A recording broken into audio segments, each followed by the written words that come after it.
Call to order the meeting of the Hopkinton School Board on Thursday, February 7th at 5:30 p.m. We could all stand for the Pledge of Allegiance. I pledge allegiance to the flag of the United States of America and to the republic for which it stands, one nation, under God, indivisible, with liberty and justice for all. Would you like a slice of this? Any additions or deletions to the agenda? There's a revised agenda, is at the places, a couple of brief changes. One of the action items and incentives was renamed Maple Street School instead of the school district. And we also added donations from Great River Hydro to First Robotics, both a discussion item as well as an action. Fantastic. Great, thank you. Any correspondence this evening? At your dais is the words out about the possible facility work. North Branch Construction sent some materials already to everybody on the board, everybody on the steering committee, so they must have done some website searching. They sent over some structural steel? And we wish. Good. And we have a letter from Dan, Hoops from Hunger, raised $1,200 for the food pantry. Terrific. And Matt and I were sent an email requesting that questions from people who are home watching on the stream. Matt and I have talked about that, and if you want, I can address that more specifically in the board action item next meeting about the issues to consider if we were going to do something like that. But I'll make it an action item next week. We can address that correspondence at the next meeting. That's all. That'd be great. And that's about it for correspondence. Great, thank you very much. In the packet were two sets of minutes for the regular board meeting held on January 24th and for the bond hearing held on January 24th. I'll take a motion to approve the minutes from the bond hearing held on January 24th, 2019. So moved. Second? Any further discussion? Swiped. All in favor? Aye. Any opposed? Motion carries. I'll take a motion for the Hopkinton School Board to approve the minutes of the regular board meeting held on January 24th, 2019. So moved. I'll second them. Any further discussion? All in favor? Aye. Any opposed? Motion carries. We will tick off the first section of public comment unless Debbie wishes to talk right now as she's walking Come on, in the door. Debbie. We'll give her a chance to take her coat off. Thank you for your Thank you. How's that? And I'll move right to comments from the Hopkinton School Board. And Sam, I'll start down there with you. Really good pumpkin bread. Thank you. Somebody told me I should be opening a bakery last night. My next career. How's that sound? And Jim? I provided all my comments yesterday, so I'm commenting. Yeah, I'm sure you commented out. Exactly. Dave? I'll second the compliments on the pumpkin bread. It was awesome.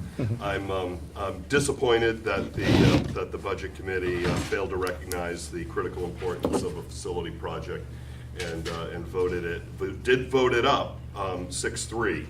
But I really question the wisdom of those three votes, given all the work and energy that went into it. I certainly expect and hope that during the town meeting we get a split in much greater support of that. But I think you saw with that over a very long period of time, a great number of people involved in it. A lot of engineering expertise went into it. A lot of minimum levels of what we should do, developed and defined, reasonable and responsible proposal put forward, and to see that lack of full support from the budget committee, I think says a lot about that group. So thank you. Thank you. And thank you, Dave. And Jim, I just want to thank you for all your work over the last few weeks with your work on the budget committee. It's always an incredibly intense season, and appreciate your due diligence of continuing to communicate with us. I would just like to note that Aviva is out of town on business tonight, for those of you who are listening, and Matt unfortunately went home sick today from work, and I recommended he not come and expose us to whatever he was carrying. So anyway, and I'd just like to say too, I thank the budget committee for their, for their deliberations last night. I too was keenly interested in the way that things were going to go. I really appreciate the number of folks from the community who came to the meeting last night and spoke passionately about the operating budget. and where they felt the operating budget should be considered separately from a facilities project. I think that's an important nuance that maybe a fair amount of the community feels. And also hearing from the community at large about the general state of where we are. So, of course, I too am pleased that the facilities project did pass. I would say also slightly disappointed that it wasn't unanimous. Operating budget, I am very humbled by the deliberations that went through. I wish that that the budget committee had been able to come to a little bit more of a compromise on the reductions, but we landed where we landed, and I appreciate the amount of discussion that went into it. At this point, Steve, I will pass it over to you for admin reports. Sure, and I appreciate it's been a busy time, so the leadership team is ready just for some brief oral reports. I think we'll start over here with, we'll start over there. Matt was in the middle of it, so Billy, you want to start? The pumpkin bread was He's eating too good. pumpkin bread now. Yes, I've left mine so I wouldn't have it in my Okay. mouth. I have a report for myself and also for Amy. Amy went home, literally has the flu, and she wanted the board to know that, because she, like all of us, is very responsible and hates missing anything. So I have a few comments on her behalf To as well. share her misery. You're right, exactly. Everybody would come, we'd have a lot of flu in this room, for sure. We're trying very hard, and PTA has been wonderful in working with us on communicating with parents. I mean, we've always been, I think, pretty good at that. As you may know, every other month we have a Coffee with Carosa or an Apples with Amy, and that is an hour informal chat with the principal first thing in the morning, 8 o'clock on a particular day. Of course, we get the date out there, and we've been going every other month on that. Of course, there's PTA every month, and we both show up for that. We tried something that PTA, and they're very clever. They're good marketers too. On Facebook, Prime Time with the Principals. So we actually had a night for Amy and I, was last week, I think. And we met at 7 o'clock, I think it was, or 7:30. But not many showed up. So, we're just trying to figure out what makes sense, what parents need, what they want in terms of communication and FaceTime with principals. Amy and I did do a podcast recently. I used to do podcasts a lot in the old days, especially with Nancy Alabrandy, who was our library media specialist at Harold Martin. Things got a little busy in our world, my world especially, the last few years. Amy did one a couple years ago with me, but now we're really dedicated to doing one a month. And so if you want to listen, I had the website out there for that. We talked about assessment, sort of a shorter version of a presentation she and I did on assessment, educational assessment for PTA. So that's fun, and she's really went. I think it went that well. She's very good at podcasting. Something we both do, but I'm thinking of it because Monday is our mid-year version of it, and that's data teams. We both schools do data teams, and basically, and we've talked about this before, but just to remind people or anybody listening at home, we have a pretty tight safety net in our elementary schools, because especially in elementary world, learning how to read, for instance, and learning math and understanding how to deal with math on an everyday basis is really important. And so we assess that on a regular basis, and we have something called data team. And so what we do is we meet with each teacher, and this is going to be over the course of a day and a half, Monday and a little bit of Tuesday, with sort of a core team, myself, a special educator, a reading specialist, and ahead of time, the PLC team, or the grade level team, meets to talk about which kids are we most concerned about. And sometimes at both ends of the spectrum, which kids need a little more challenge, and especially which kids are struggling. So anyway, that's Monday. We do that 3 times a year. We also have another system we came up with another program called Wraparound, which deals more with non-academic concerns, whether they're behavioral, primarily sensory related or OT related, things like this, maybe articulation. And so we also have a time where teachers can come, they fill out a form, and Jackie Kleiner actually now is the chair of that group. So one thing we do well, I think, in our district is we keep a pretty tight safety net on that. Very different sort of thing. The last couple of years, we started something called School Spirit Committee, really just for the school. We have one for the kids and the school, but this is just for staff. And so every month there's something planned. A lot of us went into hashtag in town and did signs, actually did positive signs that PTA actually paid for, which was nice of PTA. Actually, Maple Street did the same thing. So if you look out here, positive sayings and things that kids can see when they come in. We go out to eat with the staff, obviously after school, during the day, and just things to get us all together. And it really has been wonderful. It really has. Something we established recently, we've always had something like this, is a school-wide morning meeting. So every month we have an assembly, the whole school comes, and a grade level does sort of a morning meeting and shows a greeting, shares recent projects they may have been doing, or something they want to share. Kids run it. Kids are usually third graders, well, depending on the grade level, they're the MCs for it. It's just giving kids a lot more responsibility even at a young age, and that's done here at Maple Street all the time. And this is really a scattered thing, but on a whole different note, we did a lockdown recently. Actually answered a call to parent tonight about that. We're obviously changing our perspective, as we've talked about, on school safety and how we deal with, we now call avoid, deny, defend. But we still have a lockdown protocol in place.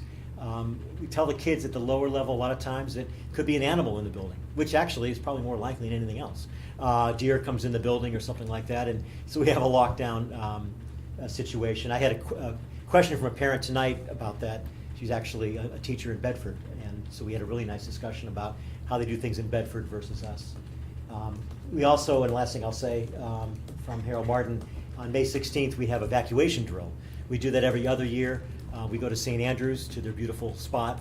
I have a key to St. Andrews that I keep in case we ever need evacuation. Of course, the weather should be good in May, but even if it's not, we're so close. We could literally, I think, in the middle of the winter, go out. It'd be cold, but not get any frostbite. We get there in time if we had to evacuate the building for some reason. So we've done that for years.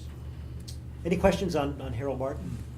Any of that I just had stuff? one quick one on the lockdown. So Sure. does the lockdown also cover weather? So for instance, having lived in the South with tornadoes, our Yes. kids used to do tornado drills on a regular basis. And when we lived in California, our kids had to have earthquake kits. And we had to Yes. send in earthquake kits at the beginning of the year, which they kept in a place, in a basement basically, or wherever it was that was safe and Right. secure. And so they each child had their own earthquake kit, which scared the daylights out of me Of at the course. time. So is weather sort of covered under that, sort of that lockdown drill, if you will? Yeah. In the case of, say, a tornado? We probably wouldn't be in classrooms. We'd probably be in hallways. Yeah, and that's where so they, and the And line along. shelter in place. Okay, shelter in Yeah, and we place do is that the once thing. a year too. Yeah, okay, and that's We all different than a has it, lockdown. so. Exactly. Yeah. It reminds me when I was a kid. I'm old enough to remember when we were worried about nuclear war, which it's probably pretty silly to drill for that. But we'd go in the hallway, put our hands behind our necks. But that's sort of what we would do for weather-related Yeah, things, yeah. which again is probably more likely than some other events as well. Great, thank you. Anything else, guys, for Bill so far? I'll move on to Amy's, Move on to Amy. Amy's comments. I read them quickly, but That's all right. I know this place pretty well. She wanted to talk about enrollment a little bit. It's getting up there. Grade 4 is 67 kids, which is about 22 per class. Grade 5 is 70 with 23 per class.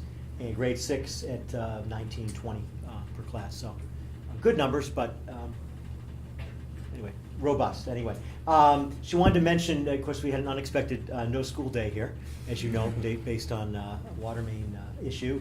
She wanted to specifically appreciate Kent Barton, who, of course, we know him as a parent in town, but he works for the town. He was just easy to, he's a great guy, as you all know.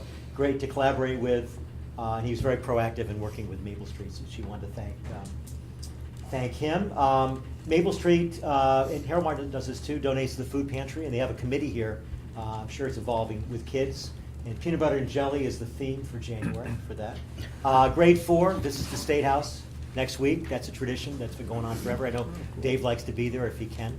What's that? The State House, Oh, grade yeah. 4 is coming up. We'd like to have the governor there, so. All right. Yep, We'll yep, see I knew if that. Governor I knew Sununu that. can hang out. Math clubs are starting. In fact, it was tonight, Thursdays in February. Deb Jones coordinates that.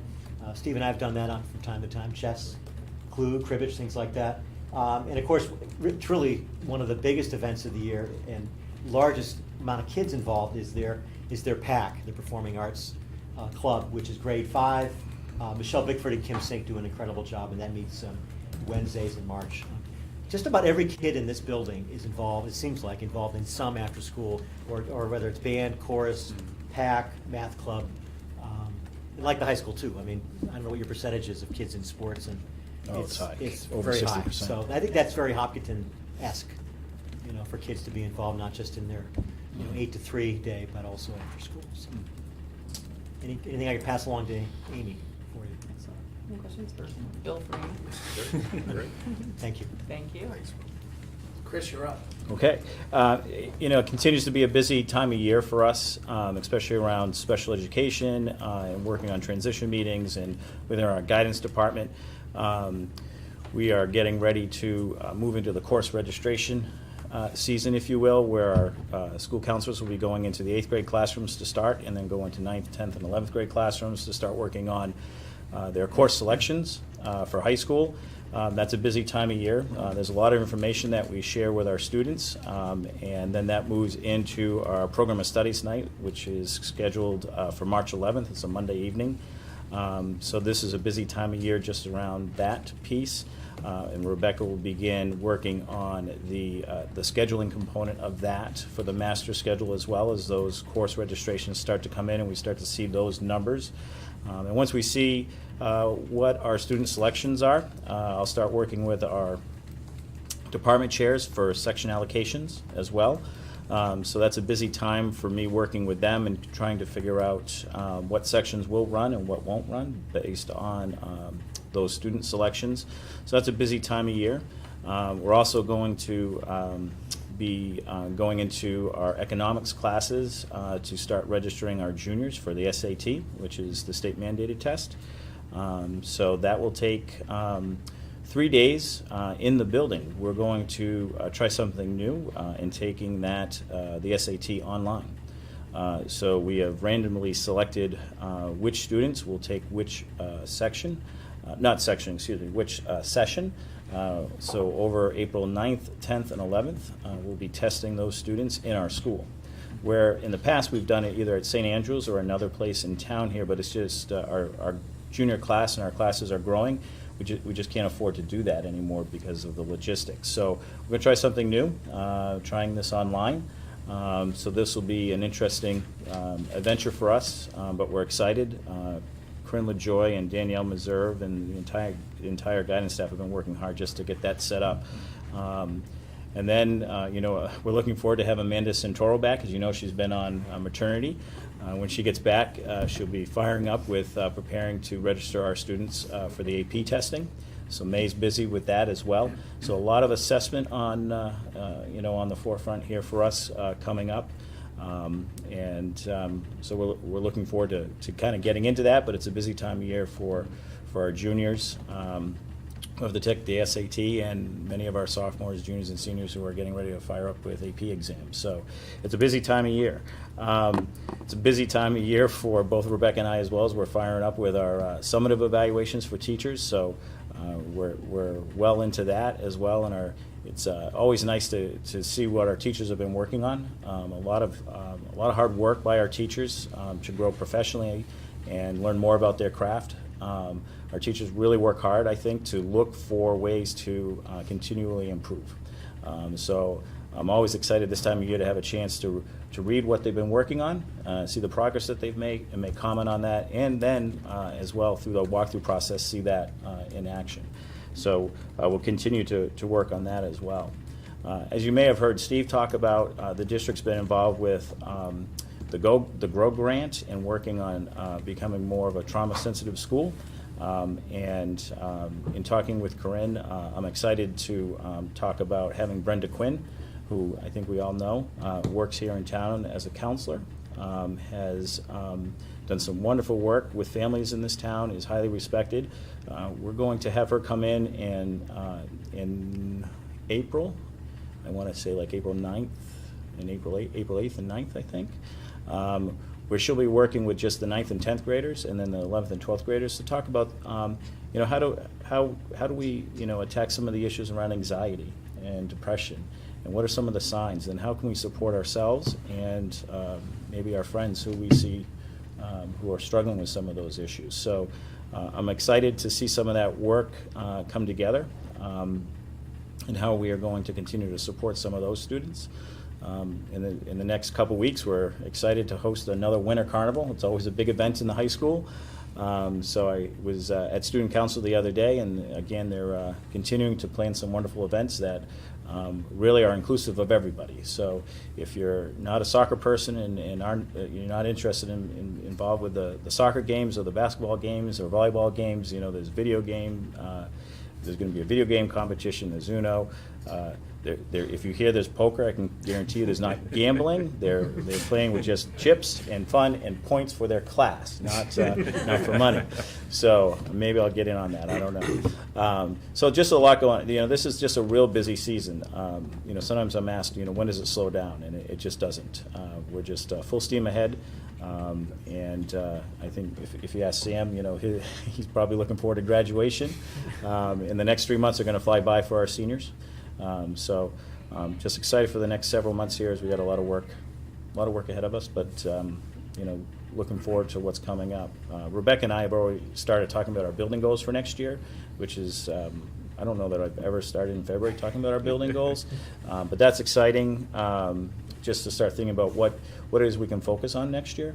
I'll be excited just to talk a little bit more about with our admin council, all of our department chairs, about some of our focuses for next year and kind of really get a jump start on that. So that's where we're at.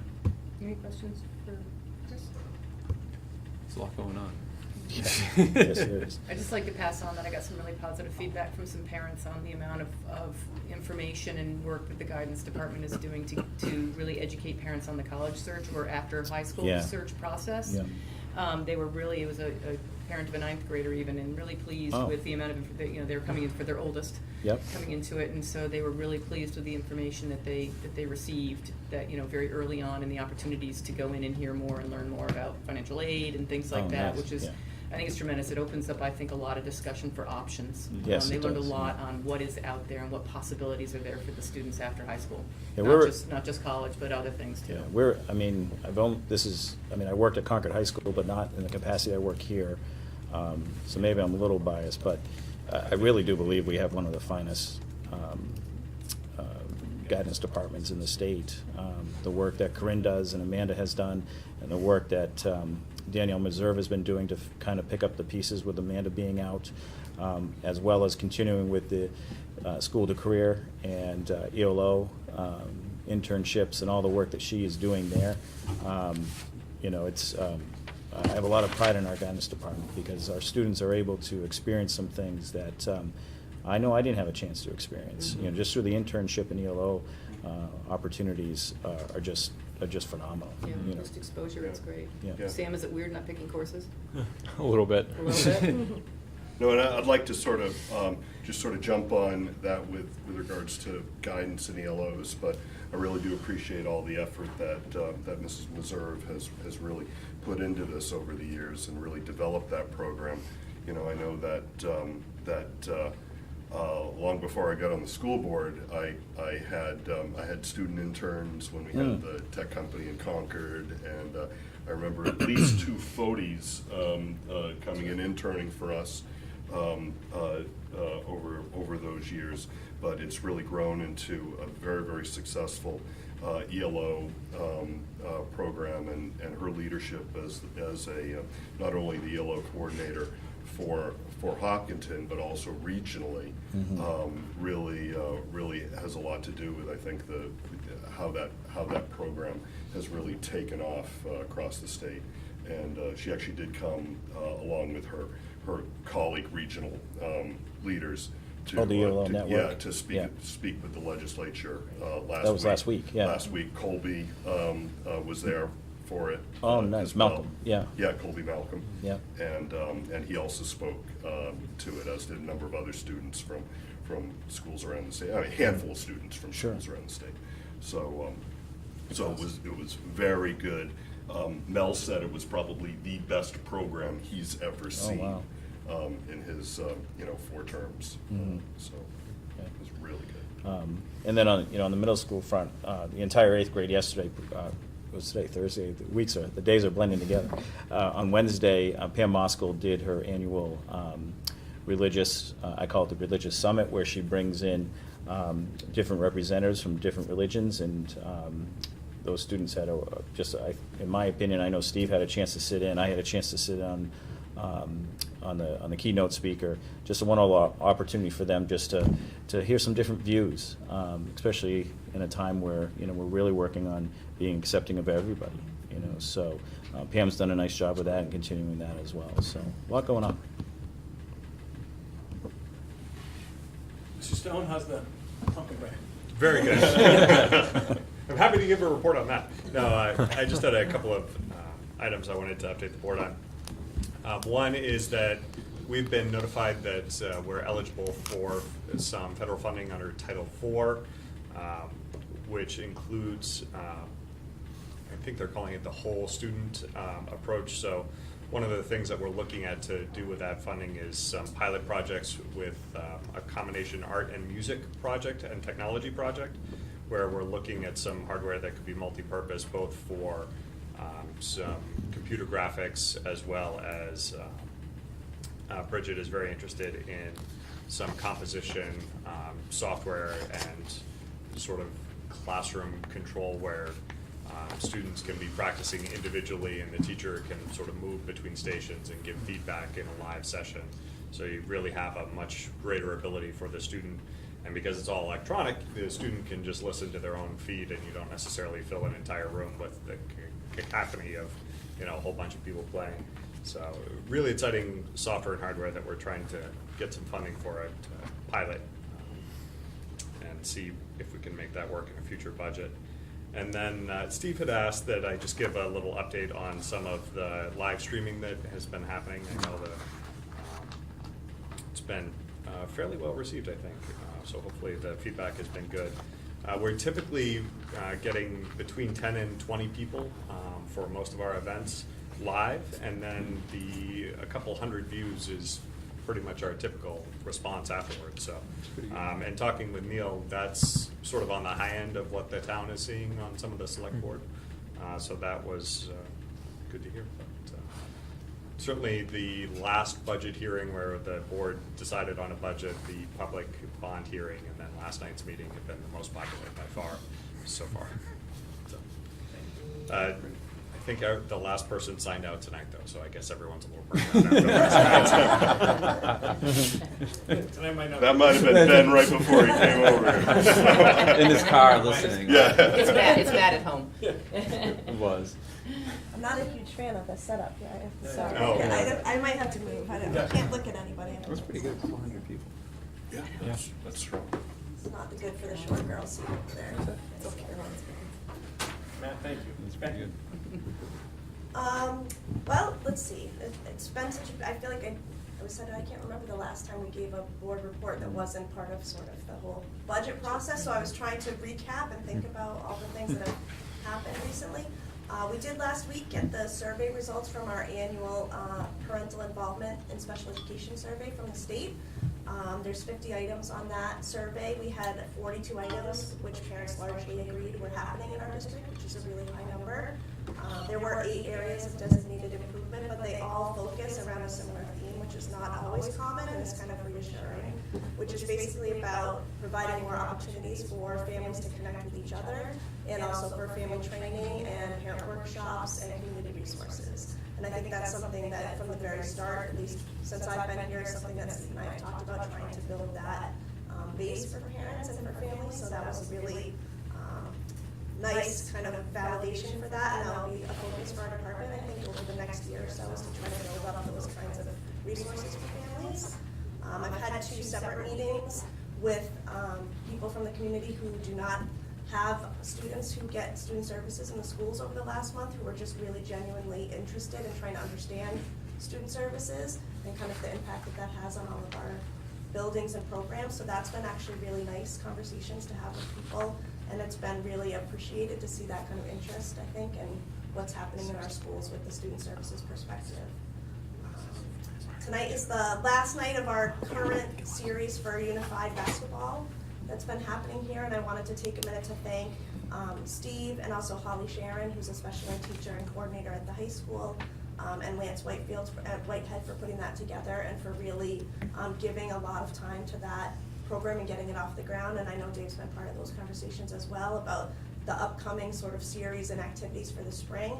It's, if you've never seen it in action, I highly encourage anybody to go to any unified activity. It really is a heartwarming and really genuine experience for people to be a part of. And I think having that here and starting here, we've seen an increase in attendance each week over the weeks that we've been doing it. So I really appreciate that, and it's been much appreciated, and I think the kids are gonna miss it a little bit. Or take a little break, and then when the weather gets better, I think there's some talk about maybe unified hiking or some other activities in the community that we could put together.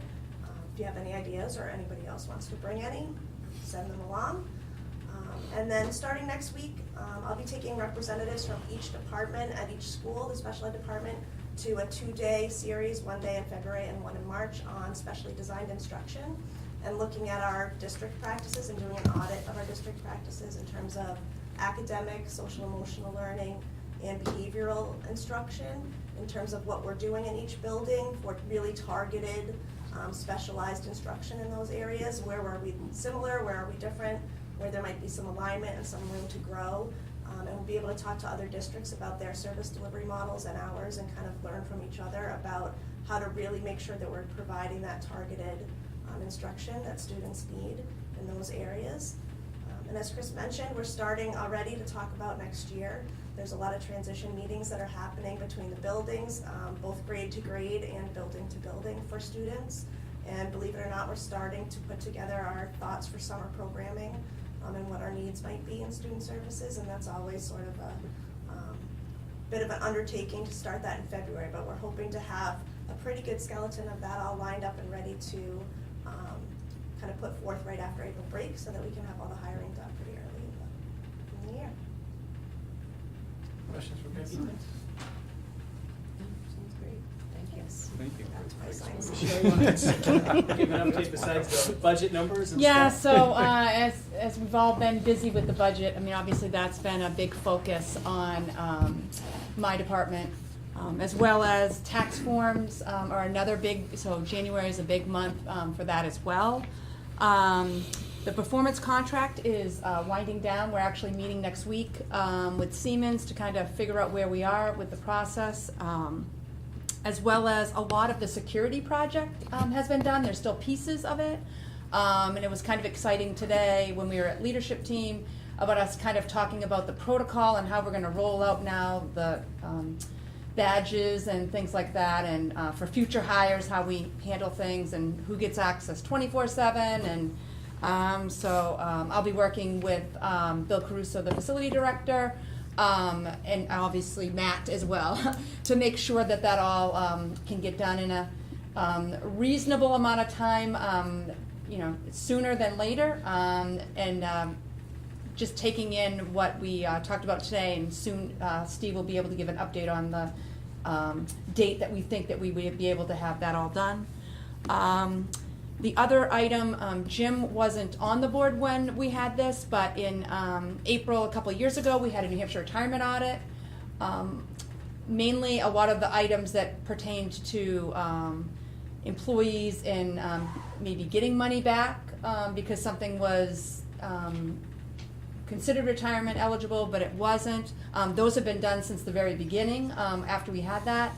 Really, it's been a project to try to tackle when we have time, and it's come to fruition that we have to make time, because now New Hampshire retirement's like, what's the status of that? And it pretty much has to do with people that are grandfathered and non-grandfathered, and it's got to do with buckets of their salary. So their salary does count, but it doesn't count in some cases against their highest 3 average, 3 years, highest of 3 years average.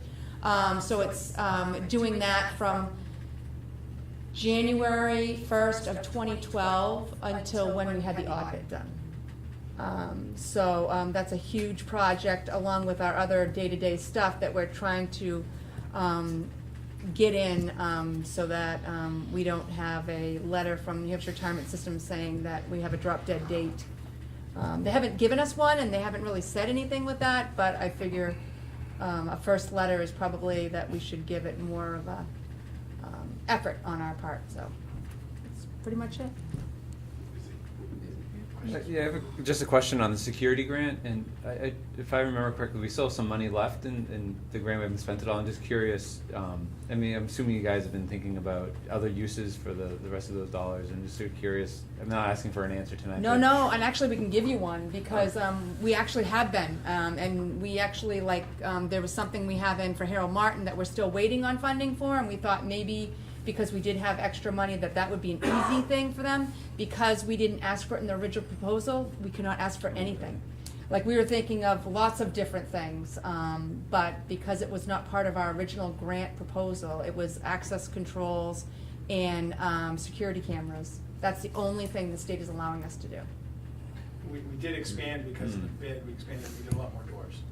With Okay. controlled access, yeah. So, like the kitchen areas, now they'll have a car. Mhm. Okay. Yeah. So we've been able to take care of a lot of doors and some accessibility and cameras, so, but we've done some multiple portals at the high school office, entry portals, so we try to look ahead of what we might have to do. But it's been a huge help for us. How much do we have? How much will we have left over? That won't be. Give or take, because it's by building, I would say about potentially 100,000. Oh, wow. And when do we have until the? So, we did sign that we were not gonna be able to expend it by the day, I think it's, December 31st, 2020, I Yeah, wanna so we have say. some time. And I believe that's the same date that we have for the, Harold Martin sprinkler, 30% that we got from the state, so. So it's good to expand. There's no wiggle room in the state. This is your conversations thus far with the state. Well, has been- I sent an email to Amy Clark, who's the head, Yeah. It was pretty definitive. it was pretty Okay. definitive. It's disappointing because Yeah. it falls within and it's not out of the ordinary things that we were trying to get. Mm. And it definitely is in that security realm. Yeah. Right. But, Well, we did actually pass something, I think it'll go to the floor next week, that will extend the infrastructure grant program out for another year, because it was going to actually terminate and lapse on 7/1, so July 1st of this year. Mhm. Because I don't think we're the only district in this, No, it's common. so. That's great. So there will be some additional time. Thank you. Sure, a couple of quick things and then some things. One, I met with Neil and I can't thank, there's a time where I'm calling Neil 2 or 3 times a day. So I appreciate his support. He always takes the call.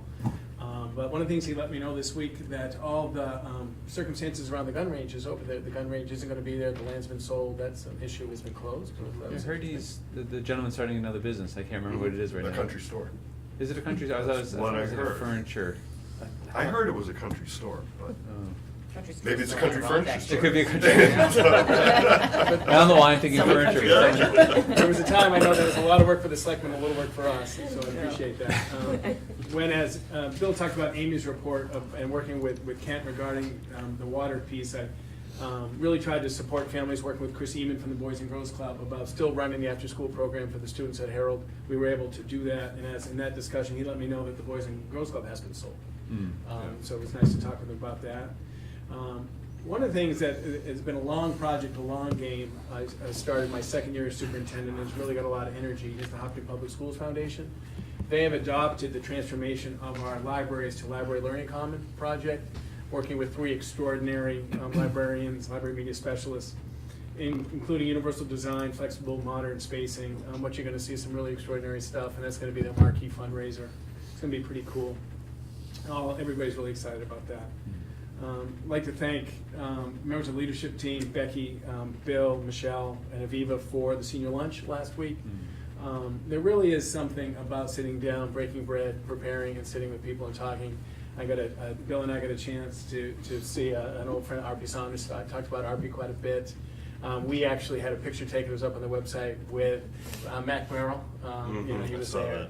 So pretty special stuff.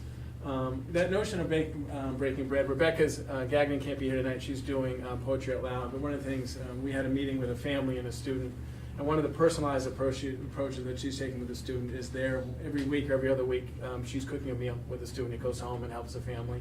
But that notion about breaking bread, one of the alternative high schools began every day with the kids making breakfast, and I always think there's something special about that. One of the privileges, it's kind of rare for a superintendent, one of the privileges I have is that I'm the advisor for the student activity leadership team.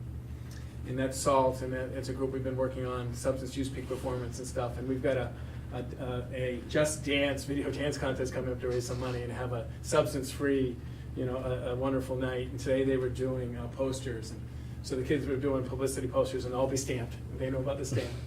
And when kids are doing that, it gives me a chance just to have an open, free conversation with them. And as a leadership team knows, I often inform my life through my work life, through my personal life, and have a lot of conversations with my daughter about the prevalence of vaping.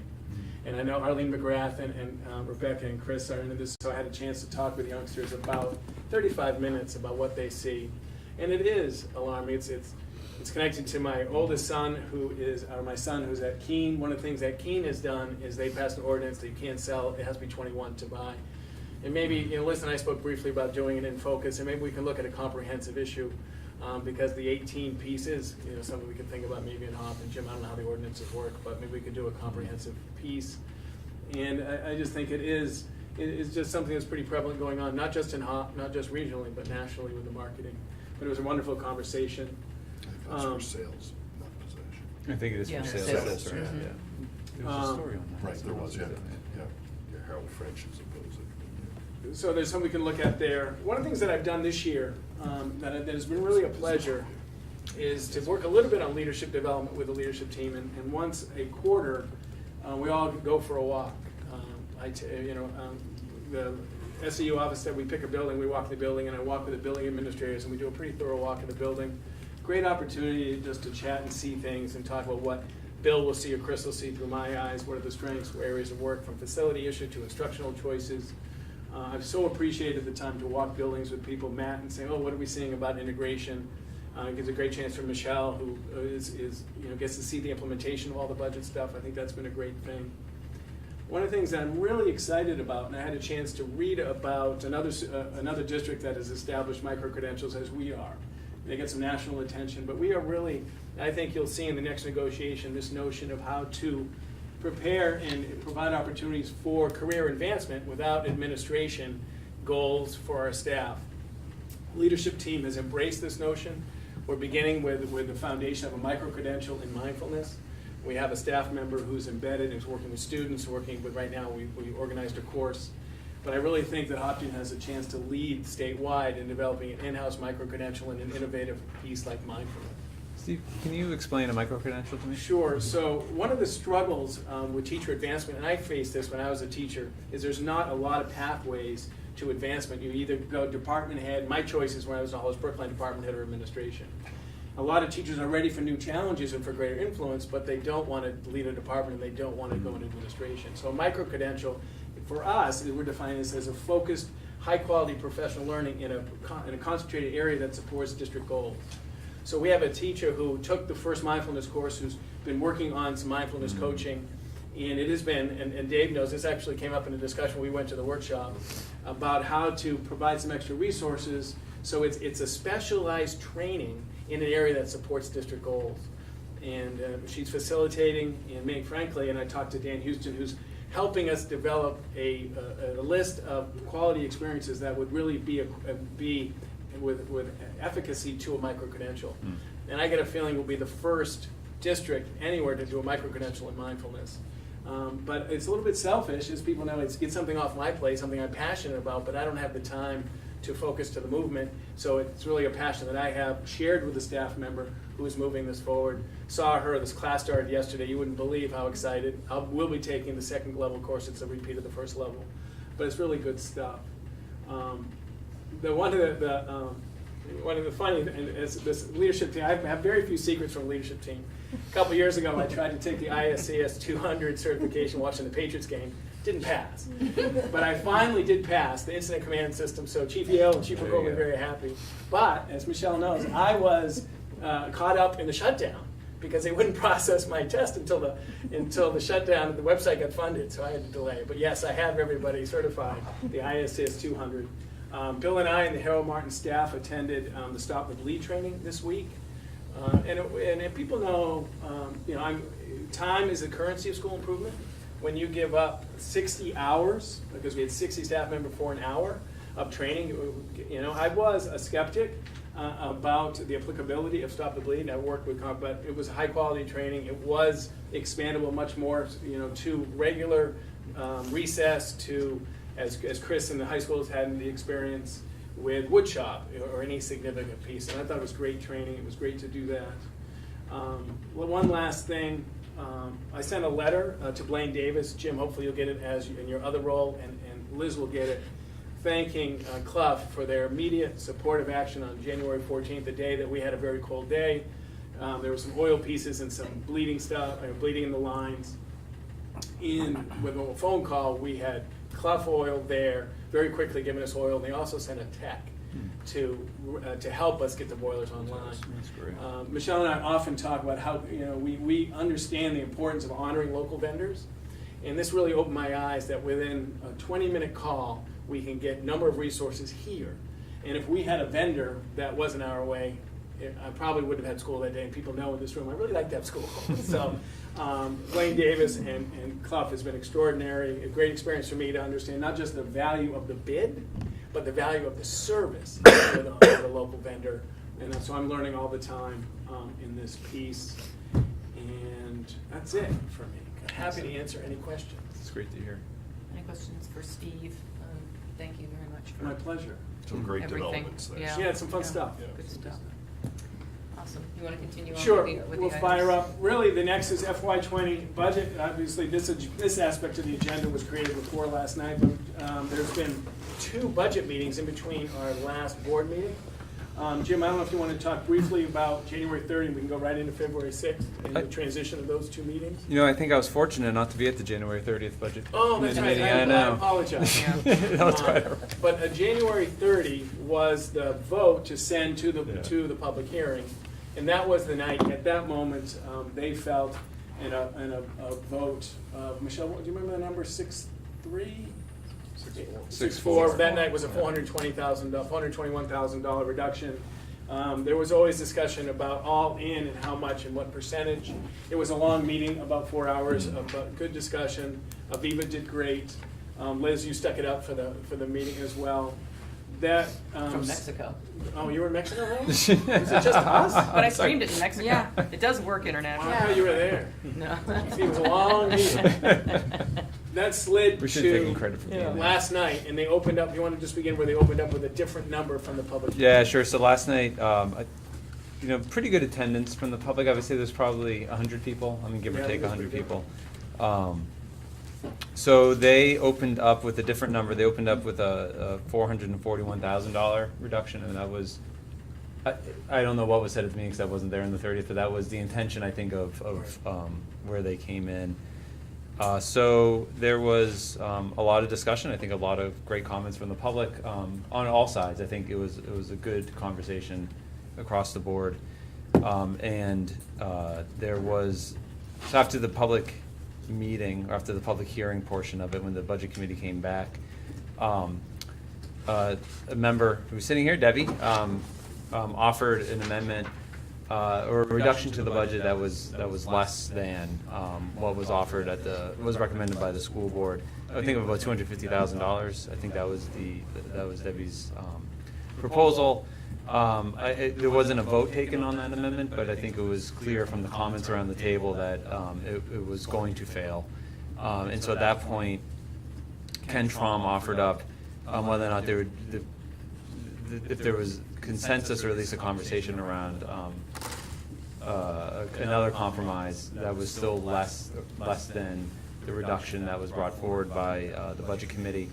And so the number that was offered, I think by Jonathan Cohen, was $350,000, and so I think there was a lot of discussion around a $350,000 reduction off of our proposed budget, and that passed 5-4. I voted for it, knowing that a tie would have killed that proposal, and then there would have been motion to go to the $441,000, which would have passed.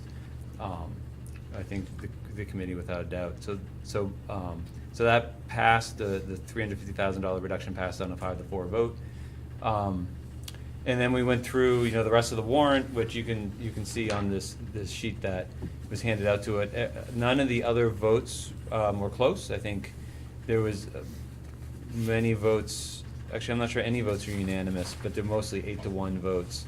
No, there was a unanimous vote on the $140,000 for the vehicle and for the maintenance trust account. That's right. And then on the bond issue, Don Houston spoke about, not so much, I was a little confused. He didn't speak about the amount of the bond, but I think he spoke about where some of the spending was going and his desire to see it spent a little bit differently. And then I think then the other comments from the board were that we should do it. There's a few additional comments, or at least one additional comment that we needed to come back with a different plan at some point. So anyway, the vote ended up being 6-3, which is 2/3, which, you know, is where we want to be. And I think, you know, I'm not sure that, I think the three individuals who voted against each had their individual reasons for it, and they each had their reasons. They're officials on the board, so I don't want to cast any aspersions on it. But I think all in all, you know, from where we've started, the conversation has remained, I think, pretty good with the budget committee where they're at. They're not, we might not like all the decisions that they've made, but I think the conversation has been at a good place, I think, with the committee overall. Steve, did I miss anything? No, I think it was great. I think you It was a did. short meeting. I think we were done by around 11 o'clock. Yeah. And, yeah. So this moves us into some guidance from the board. I think, and Michelle may correct me, but in my 10 years, I think this is the most significant difference between a school board budget and a budget committee budget. Often there were some negotiations that came together. Once there was a gap, about 6 or 7 for football. So what you have in the packet is the updated for the 350 with the 2 colors. So this is the operational budget with the budget committee in one color and the school board budget in the other. The question is, how much revision to the budget bulletin, because we do have to revise, we put in the new warrant and we put in, the budget bulletin historically has been the school board budget. This is, in person, when and we also have to get some guidance what goes in from the budget bulletin in the town report. And if we can put a piece of this goes in the town report, but it's so small it's almost unreadable because that we can't expand. But online for the budget bulletin, we typically put the school board, I think so. and the changes in the 1100s. That should be Yes. BC, Yeah, the right? blue is budget. Yeah, so we'll Okay. say instead of SB at top, it's In the blue column, Michelle. The first blue column. Everything on the blue left. is BC, right? That's correct. Okay. Oh, yeah. Just to clarify. Yep. yeah. So we'll hit that one. Okay. How they're, so right now it's just in the 1100, that was the direction, that's what Michelle took, and that changes the percent, obviously it changes the overall.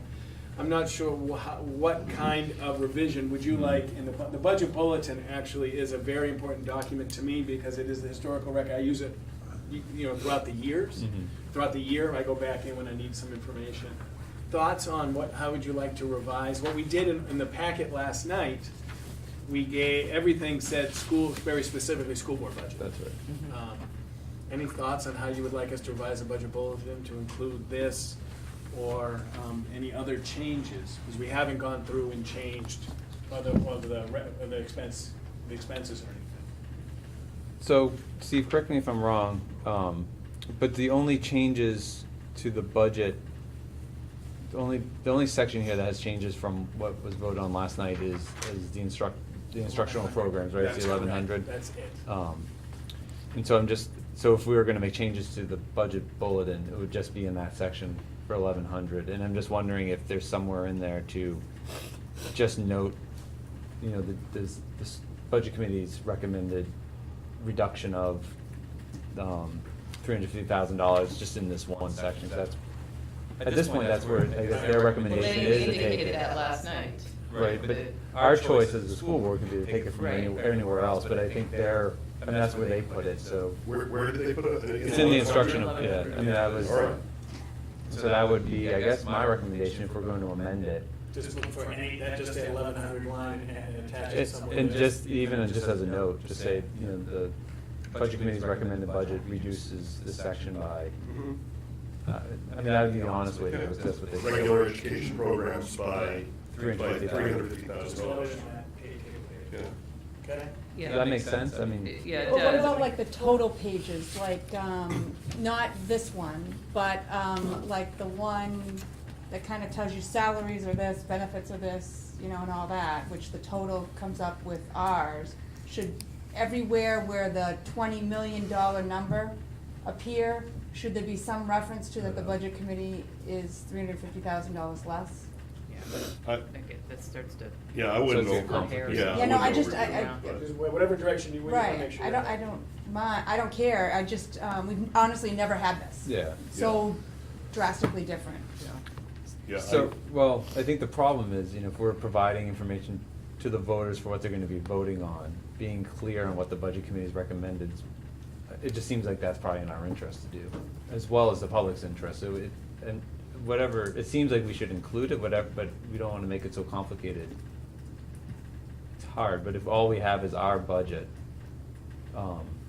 public doesn't have all, if that's what's being printed, the public doesn't quite get all the information they're being asked to vote on. Yeah, and I think what the budget committee is saying is that the other major lines really can't be touched. You're really at, you know, the most, you know, fundamental, cost levels there.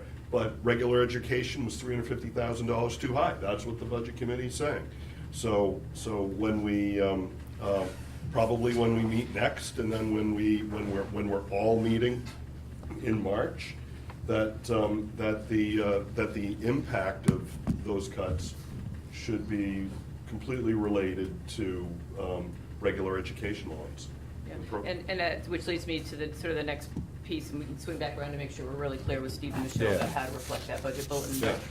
I wanted to, you know, ask the board about their appetite for charging Steve with really figuring out what that 350 would look like, so that we have some, you know, pretty good idea as to what the 350 would potentially represent in terms of those reductions, so that we can, you know, so again, we can inform and educate around that. On the just a question on the budget bulletin, does that work for you guys to provide Steve with that direction and guidance to do that between now and our next board meeting?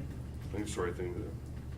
I think so. I think getting some of the information, but my only concern is, I mean, we're not gonna, we can provide some data for what could happen, but it's not what's gonna happen. I mean, that would be a choice of, if it happened, that'd be the Right. choice of the next board, the next seated board, of how to Correct. make those reductions. So we can put in what things could be affected, but I just worry Mhm. about putting together a slate that Yeah. this board's not gonna vote on to actually do anything with. That's all. So it's. Agreed. I mean, I think that what it would do is provide some areas of, it would provide some guidance on some areas of. It could provide some of context. potential reductions, It'd be in some a sort of context, broad but- sweeping way that would give some people some more, to be more educated. Yeah. Which Yeah. I'm Yeah. fine, and we've And gone informed. through, you know, we've gone through the tiers, so a lot of this Right. information's in the public venue. I would just hate to put together a, you know, like Another a tier. list of Mhm. things saying this is what's gonna be reduced, because that's not really, Right, but the question's gonna come up, and I think, No, I agree. think when it comes up, it needs to be consistent with the guidance we got from the budget committee. And you know it's gonna come up in March, so. no, I agree. I'm So just, we I'm we just, shouldn't say it's gonna come out of athletics or transportation, because, you know, in the past, not so much this school board, but other school boards, when they take a cut and direct it to athletics or transportation, you know, oftentimes that's to get everybody out to come back and restore No, the thing. I appreciate that. So, you know, regular education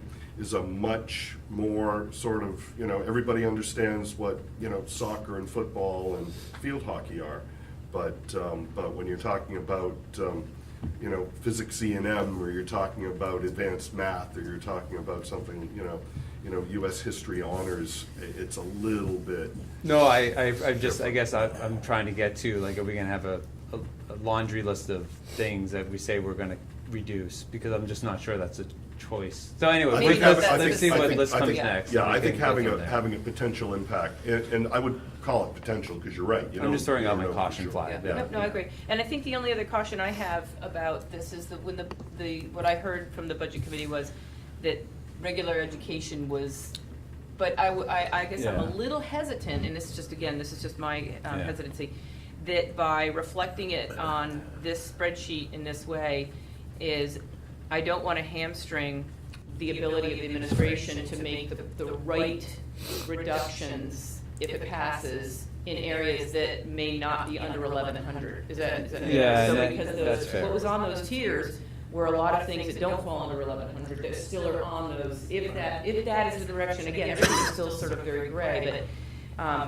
again, I'm not quite sure. I don't know if I have the answer. I guess that's what it is on how to reflect this properly to make sure that we don't misinform or mislead people to believe nothing in athletics is going to get cut. Yeah, and I think Because that, that might be misleading for people if the decision is made, because we Okay. don't know, Fair So, enough. and I think they.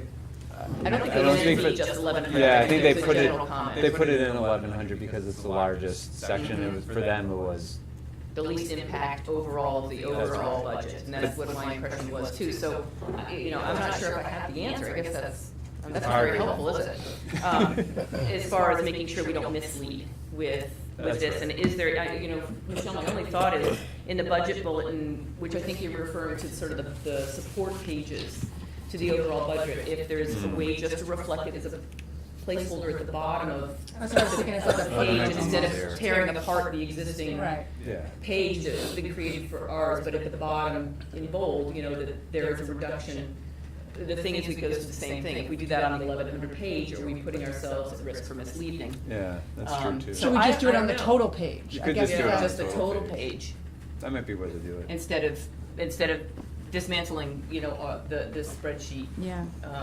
I don't know, that's just my feedback on it right now, to not mislead people or rile people up about certain things that we may or may not know. We'll take it.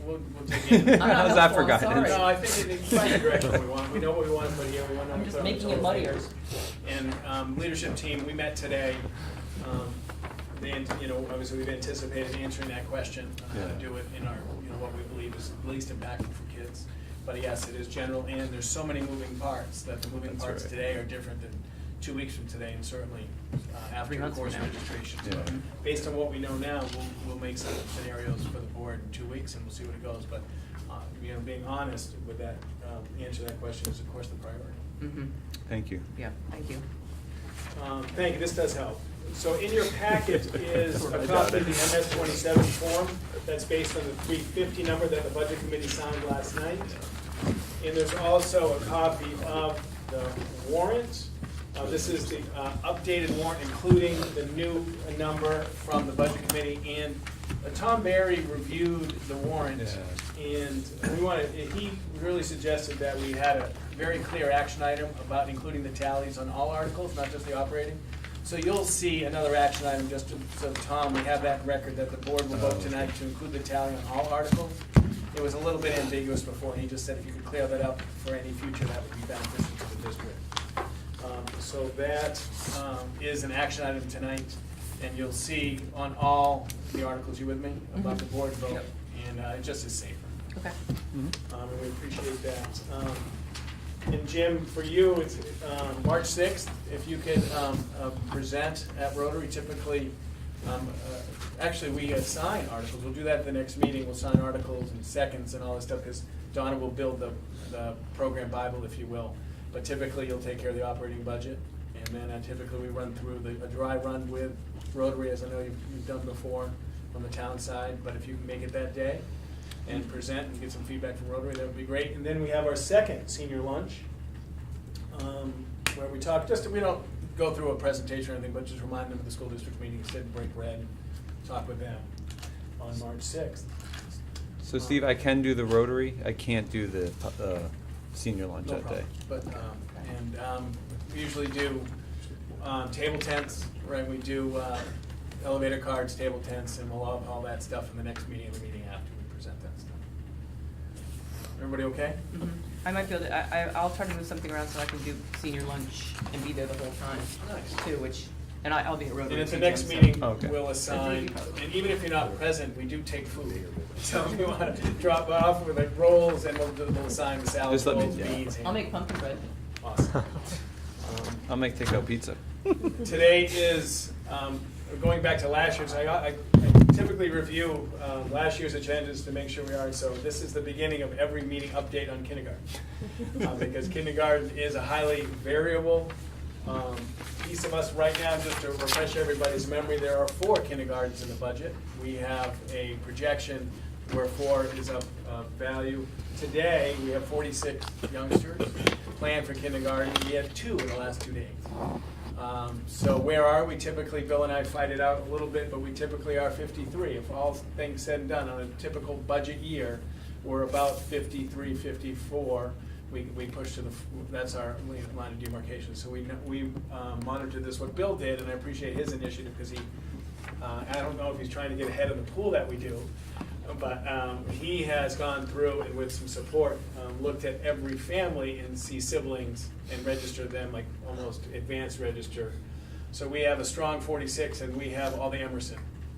Emerson is one of our feeder schools, and so we know how many Emerson Hopkinton residents are coming, and that gives us our 46. So that's our major understanding. Really, from this, it's unanticipated pieces over the next couple months. So in some respect, we're in the age we don't really know. I mean, it's not much because we have so many. We've squeezed out some of the era, the Emerson era and the sibling era. You know what I mean? So we're at 46. But you'll get an update from me every 2 weeks now because that is a significant budget driver where we're at. Everybody okay? Jim already covered it. We debriefed already the public hearing on the facility side, but just for the board to start thinking about, and Liz and I spoke briefly, and we can put together a quick schedule. We have 2 board meetings left. We could do another board meeting at Hopkinton High School one more time at the science labs. You know, like that worked. We could do if you wanted to. Just need a little bit notice. We're happy to do tours during this day. We could do a tour last year. All the leadership teams took a Saturday. I did an extra Saturday on the SAU office, but obviously that's not. But if you wanted a Saturday, if you want a board meeting, if you want an evening, and then typically we start talking about letters to the editor, you know, all that kind of information sessions. So if you have some ideas, if Liz, if you and I want to get together and work on some schedules, but I suspect a Harold Martin tour and a high school tour is in one more shot in the science labs and the crowding and the perspective plans are probably in order. Here, there's not much footprint change. So if you want, we have 2 meetings left. If you want to think about it, we could do one at Harold and one at the high school. One more time. Any other input, any other ideas, suggestions that we haven't thought about? Let me know if you want to move the show on the road again. Yeah, I mean, I do think that there's value in having at least one information session, whether that's around a tour or for one of our meetings, in order to consolidate and use the time and space efficiently. I think for those people who may not have been able to be part of the process last fall and then came into it during the budget season and then maybe again last night, that might have an interest in being able to take a look at things firsthand, I think it would be, I do think it'd be a strong gesture for us to be able to do one more. I think the challenge obviously is finding a time that works for people if it's not around one of our regular meetings. But what do you all feel about in terms of when we could do a 5 o'clock tour again? Yeah, I'm thinking to do a tour on a Saturday. Or a Saturday like a morning. Saturday That'd probably morning be type of March tour. 2nd. Yeah, I think you'd probably get a different group of people that Mhm. may not be able to come here at 5 o'clock or haven't come to our meetings because of the Yeah. time. Maybe Yeah. not, but. Yeah, that no, would- and we thought, we considered that too, and I do Yeah. think that that's an option. I think it's just asking people to participate. I mean, if Jay's available. Yeah, the only funky thing is we have the last 2 Saturday before break and Saturday after break. Yeah, we're right on tough. break. That's a Yeah. tough one. We could do next Saturday. I can take a look at the calendar, do next Saturday, but we can try. Just the Saturday before and after vacation are usually light. Yeah. Yeah. You know, people are thinking somewhere else, but we could do next Saturday. I'm happy to. Okay. The high school's happy to do that. Okay. We'll And, take a look. Any input on location of our meeting, the next 2 of our meetings being one at Harold Martin and one at the high school? Yeah, I think that's cool. If it's not too much trouble to do. it's just a matter of posting it and getting the word out that we're We'll do the next one, the science labs. We're mobile. I think that's, Yeah. Yeah. I think that's- I think the science labs, and we'll see where we go from there. They're all. Okay. All right, And you and I will talk tomorrow about Perfect. the logistics of that Saturday. Thank you, and it's the Thank you, home, guys. and it's the home, it really is the home stretch of, I talked to Jay a couple of times, it's been, 5 days of stuff, so I want to make sure everybody has the information they need to vote the way they want to. 2 quick personnel items. It is a pleasure to bring forward Victoria Bonolo, a Hopkinton High School graduate, as instructional assistant. It is tough, with the unemployment the way it is tough to find. This is actually, if you remember, Dan Forrester's resignation quite a long time ago. Dan Forrester was also a Hopkinton High School graduate, so we got a little feeder program going on here. Tori is her preferred moniker, and she's done a lot of work with kids. We had a great conversation and heading to the high school pretty quick, and I know they're going to be grateful for that support back. And on the other side of the coin, we had an instructional assistant resign, Alex Jelinas, resigned, took another position, and so we again have an opening. Actually, anytime I interview a sub now, I say, "You want to work as an IA?" So we're trying to do some of that. But those are both action items this evening. And the next 6 financial items are all the acceptance of either incentive monies or donations. We've got a $1,000 donation from Osram for the robotics, and another $500 from Great River Hydro. I get a chance to see the first other squad, the other squad at Southern Hampshire this weekend. I went out and saw some great action at Southern Hampshire. So the first both programs are strong. Really appreciate Michelle and the entire district. So the way the wellness incentive works is if we get a health coach at each building, then they give us a $500 incentive fund to use on incentives for wellness type activities. So it's really, as a district, $2,000 to use. We've done in the past, we did walking, we did water, and they've done some. Actually, I talked to Nicole Masters, who's the wellness coach here last year. They brought in massages for stress relief for people. So Michelle took it upon herself for the first time in history of the district. So the SAU even has a component. So she did the training. And before I turn it over to Liz, I do want to thank Donna. Has been on an absolute tear on minutes. She's now finally going to get a breather. She also was a great help at the senior lunch. And I think, just imagine trying to listen to my voice all day. So I appreciate her patience, and she wears headphones for me. I appreciate that. So I don't have to listen. We'll give a noise canceling. But Donna, publicly thank you for your effort and energy and your thanks. positive demeanor around the greatest extensive marathon of minutes in history of Hopkins School. But Liz will turn it over to Thank you. Excellent. At this point, I'd like to open the floor back up for public comment. We have a microphone if you'd like to step up. I think you just need to turn it on, the button on top. The little button. Just hold for a second, it should turn green.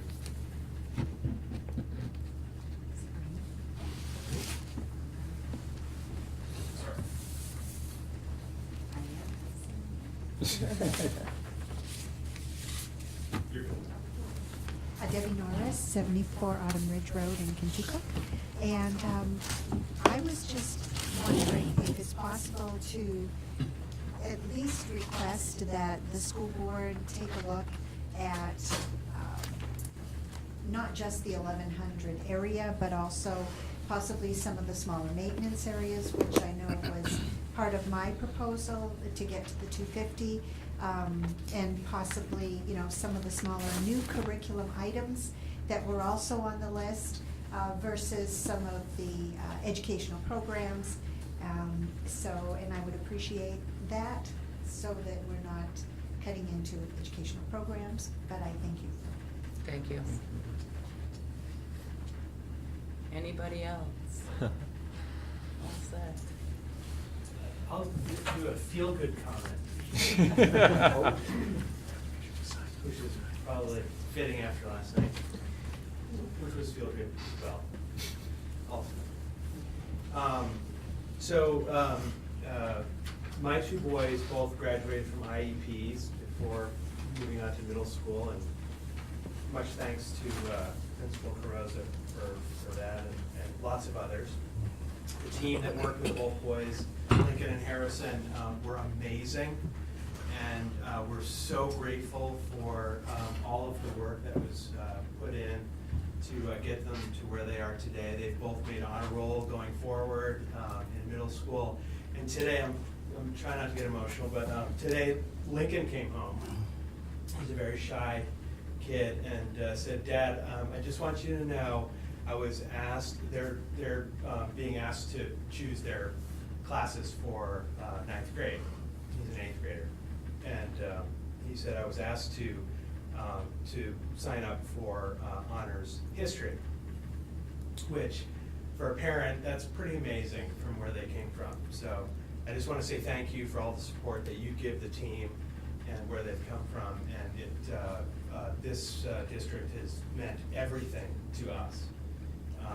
We didn't come here because of the schools.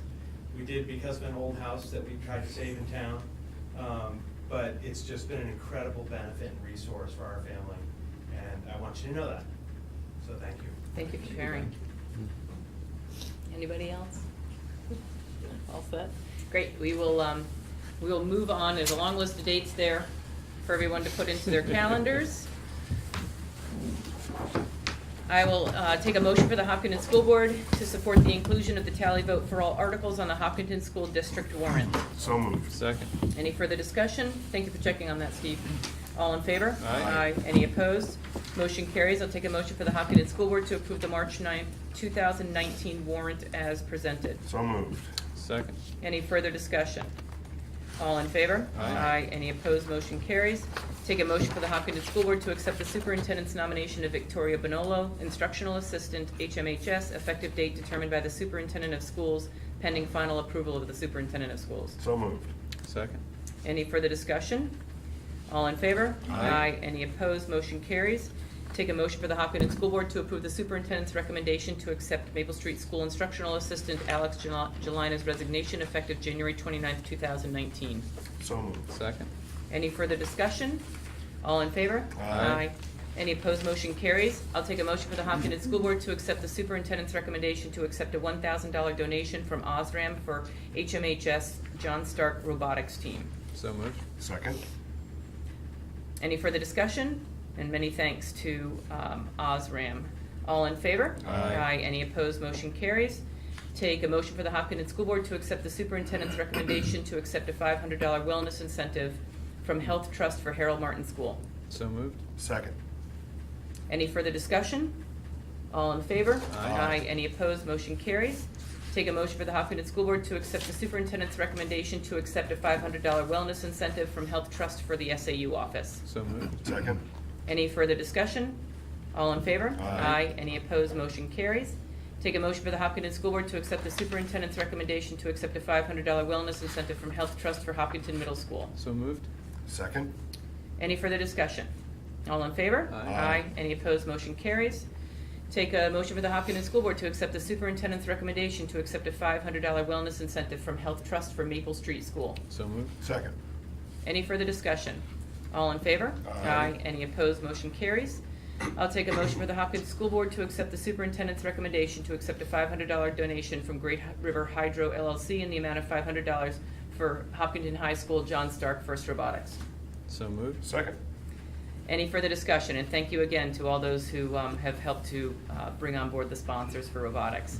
All in favor? Aye. Any opposed? Motion carries. Do we have a need for a non-public session? Very briefly. All right, I'll And there take. won't be any word. There will be no action item at the end. I'll take a motion to hold a non-public session for the discussion of matters as per RSA 91-A:3, Roman numeral 2A. So moved. No personnel unless you do. Oh, it's not personnel. No. What's the issue? That's a student. Student. So C for C. For C, Yes, yeah, sorry. okay, I just want to make sure there's only one letter there. Sorry about that. Small letter C for a student issue. So moved. Second. Yes. Yes. And yes, and meeting is adjourned. And thank you very much, you guys, for coming tonight. Yeah, and for staying so late last Appreciate it. night And too. Sam, thank you. You That was got